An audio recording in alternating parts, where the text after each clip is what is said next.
നടൻ ദിലീപിന്റെ ചാലക്കുടിയിലെ ഡി സിനിമാസ് കയ്യേറ്റ ഭൂമിയിലാണെന്ന് കാട്ടി കർശന നടപടിക്കൊരുങ്ങുന്ന സർക്കാരിന് മോഹൻലാലിന്റെയും മമ്മൂട്ടിയുടെയും വസ്തുക്കൾക്ക് മേലും കൈവയ്ക്കേണ്ടി വരും.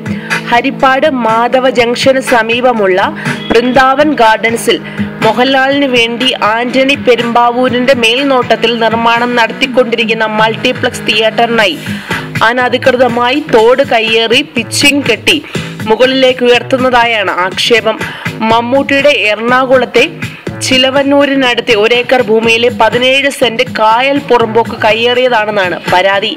അഴിമതി നിരോധന നിയമപ്രകാരം കേസ് എടുത്ത് അന്വേഷണം നടത്തണമെന്നാവശ്യപ്പെട്ട് പായിച്ചിറ നവാസാണ് വിജിലൻസിൽ പരാതി നൽകിയിരിക്കുന്നത്. കോടീശ്വരനായ മമ്മൂട്ടിക്ക് അംബേദ്കർ സിനിമയിൽ അഭിനയിച്ചതിന് 6 സെന്റ് ഭൂമി അനുവദിച്ച നടപടിയും അന്വേഷിക്കണമെന്ന് പരാതിയിൽ ആവശ്യപ്പെട്ടിട്ടുണ്ട്.